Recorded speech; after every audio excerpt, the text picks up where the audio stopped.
El boniato es un cultivo al que se le está dedicando cada vez más superficie en la comarca de la Vega Baja. Cada vez más demandado, está de moda y ahora se está recolectando. Hoy les invitamos a que nos acompañen para conocer cómo es precisamente el boniato que tenemos aquí, en la comarca de la Vega Baja. El boniato, también llamado batata, es un tubérculo dulce al que le gusta confundirnos con su sabor a postre. Ha comenzado la temporada de este alimento, cuya primera cosecha empieza a recogerse a partir de este mes de octubre y la más tardía concluirá en marzo. En España aún nos situamos muy lejos del consumo del boniato que encontramos en países de Latinoamérica o la vecina Portugal, donde ingieren 2 kilos por persona y año. Nosotros ni siquiera llegamos a los 400 gramos. Se cifra en 2000 las hectáreas de bancales dedicados al boniato en la comarca de la Vega Baja.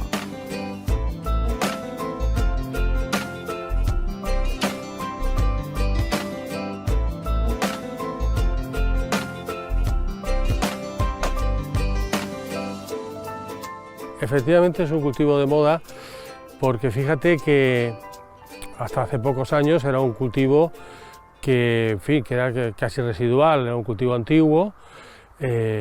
Por ejemplo, el primer país productor que había en Europa era Portugal y ahora, sin embargo, el 70% de la producción europea es española. Fíjate si se ha puesto de moda. Antes había preferencia por la patata, ahora eso ha cambiado, la mirada se dirige hacia este tubérculo también, pero que el boniato pues está ganando terreno y esta tendencia entre la patata y el boniato parece que está cambiando a favor del boniato. Ahora el boniato se considera el superalimento. Se ha puesto de moda, es un alimento que se ha puesto de moda en Europa, porque hay que aclarar que en el resto del mundo ha funcionado siempre muy bien, es decir, en América pues porque es un producto típico de allí, y el 90% de la producción mundial se concentra en Asia, sobre todo en China. En Europa no se consumía apenas, pero desde que se han descubierto sus propiedades nutritivas y que se adapta también a la forma de vida actual occidental, pues es un cultivo que se está consumiendo muchísimo. Ya te digo, sobre todo fundamentalmente en exportación. Piensa que tiene unas cualidades nutritivas que hacen que suplante a la patata. Por un lado, por ejemplo, es un producto que es dietético, es decir, no engorda como la patata, tiene además mucha fibra, una fibra dietética que tiene la característica de que cuando la consumes en el estómago, esa fibra se hincha, ocupa volumen y entonces tiene la facultad de que sacia, comer menos. Luego, por otra parte, a nivel digestivo, en el intestino, es muy bueno porque esa fibra combate uno de los problemas que hay actuales en Occidente por nuestro tipo de vida, que es el estreñimiento, producido por el estrés y por el alto consumo de platos precocinados. Entonces esa fibra ayuda muchísimo a evitar el estreñimiento. Luego tiene otra característica, que al ser tan nutritiva, porque es muy nutritiva, es ideal para alimentos infantiles y es ideal también para deportistas, porque tiene unos hidratos de carbono de liberación lenta. ¿Eso qué significa? Que cuando la consumes no suelta la energía de golpe, sino que la va soltando espacialmente, temporalmente. Con lo cual, por ejemplo, en deportes como son de corredores de a pie, ¿no? de runners o de ciclismo, va muy bien. Por tanto, también va muy bien para los niños que consumen continuamente energía, los niños en fase de crecimiento. Así que es un alimento que se consume muchísimo, también se consume mucho, por supuesto, en industria agroalimentaria, ¿no? Para espesantes, para alimentos infantiles, así que es un cultivo de mucho futuro. Nuestros antepasados quizá ya conocían esas bondades del boniato porque es un ingrediente en platos tradicionales, platos de olla, de guisos de la comarca de la Vega Baja. Efectivamente, era un alimento típico. Como antes había tantos que se consumían, lo que pasa es que se vio muy desplazado por la industria de la patata.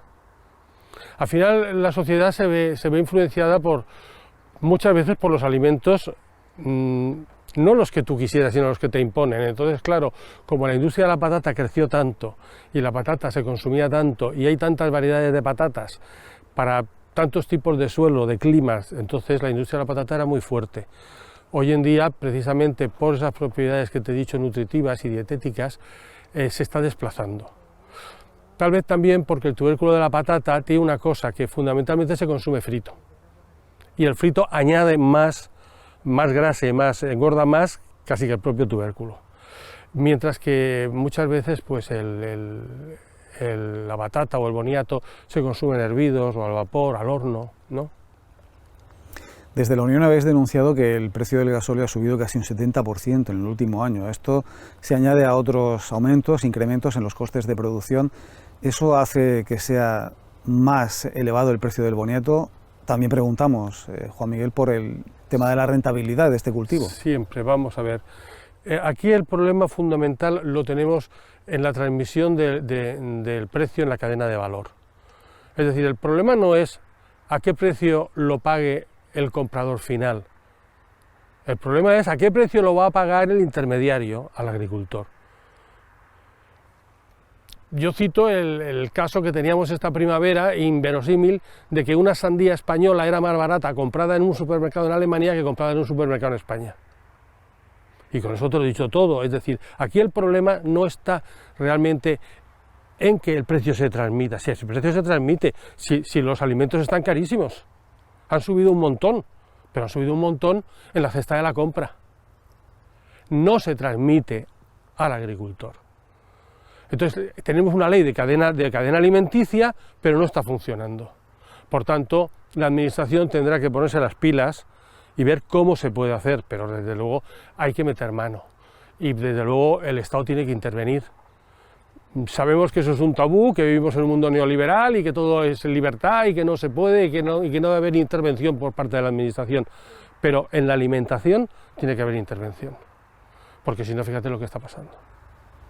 ¿El aumento de la demanda del boniato puede beneficiar a ese incremento de los precios al agricultor? Siempre, y además ten en cuenta una cosa, que si nosotros ya teníamos un problema de exceso de patatas, de producción de patata, por ejemplo, pues bueno, pues esto siempre puede ayudar a compensar, es decir, se pone menos patatas, se pone otro tipo de cultivo y entonces hay más variedad y entonces eso favorece a los agricultores, ¿no?, que tengan otras opciones. Al ser un tubérculo supongo que será fácil el cambiar de la patata al boniato. Efectivamente, eso es uno de los factores culturales que hacen que tenga tanto arraigo, que esté teniendo arraigo el boniato. Y es que no es un cultivo exótico, un producto exótico, que lo traigan de no sé dónde y que necesite unas recetas especiales porque no lo conoce nadie. No, realmente es parecido a la patata y se adapta muy fácilmente. Puede sustituir en muchas ocasiones a la patata y entonces eso favorece mucho que la gente lo consuma.